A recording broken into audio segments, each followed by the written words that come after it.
Bien, on est parti, le modifier Subdivision Surface.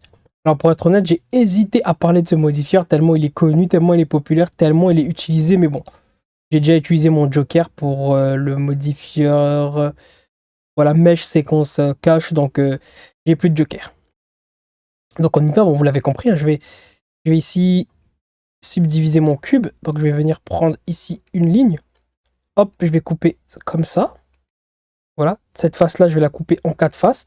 Pareil pour la face qui est ici, pareil pour celle-là, pareil pour celle-là, pour celle-ci, mais au lieu de... Je ne vais pas me contenter seulement de les couper, mais je veux aussi faire en sorte d'arrondir, de lisser le tout. Donc ça, c'est un modifier Subdivision Surface. Vous avez vu? La grosse face qui était là, bah, elle a été coupée en 4. Et je vais aussi prendre cette face-là et encore la couper en 4. Donc pour faire ça, tac, j'ajoute, vous avez vu? C'est la grande face, ici, elle a encore été coupée en 4. Je peux prendre cette face-là et je peux aussi la couper en 4. Etc, etc, etc. Voilà, donc ici, là, c'est ce qu'on aura lors du... Mais c'est ce qu'on voit ici sur la scène. Mais lors du rendu, on verra que notre objet a été subdivisé 5 fois. Juste que pour alléger la scène, pour que ça soit trop lourd, on met 2. Mais au rendu, il y aura 5. Du coup, dans le rendu, ça ressemblera à ça. Voilà. Ok, très bien.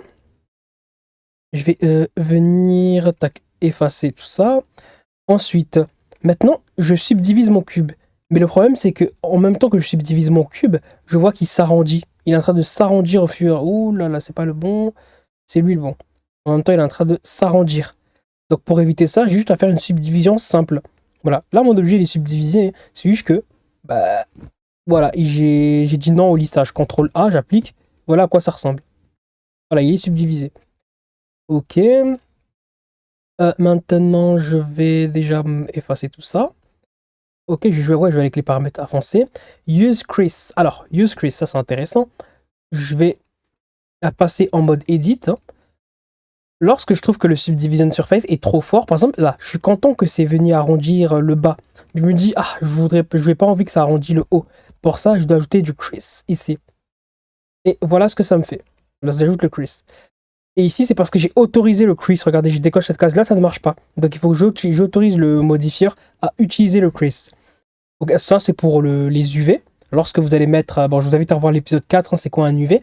Mais lorsque vous allez mettre un dépliage UV, mais vous allez pouvoir choisir comment est-ce que le Subdivision Surface il va pouvoir gérer cet UV-là. Est-ce que vous allez garder les coins, vous allez garder les côtés arrondis, les jonctions, etc. etc. Vous pouvez voir ça.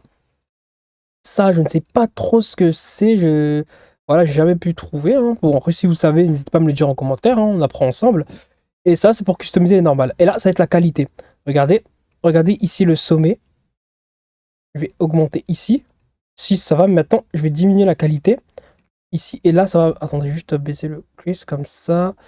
Par exemple, celui-ci, où est mon... Voilà, sélection d'edge. Ici, je vais baisser ici ce paramètre-là.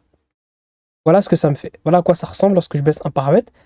Mais si j'augmente la qualité, vous avez vu que ça va un peu changer les choses. Je vais diminuer celui-là aussi.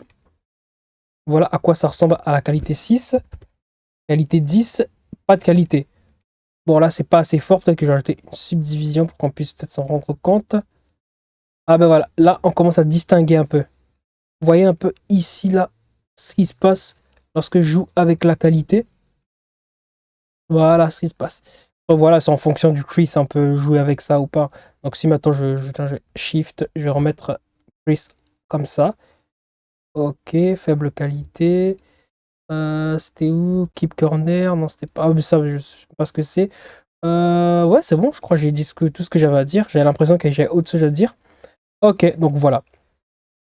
Comme ça, ça me permet de contrôler. Je me dis, ouais, voilà. J'ai arrondi la partie que je voulais arrondir. Et le reste, je veux que ça reste plat. Après, clic droit, Shade Smooth. Oula. Auto Smooth, autant pour moi. Ok, on est pas trop mal. Allez, je pense qu'on est bon pour ce modifier là. Le plus connu, le plus utilisé.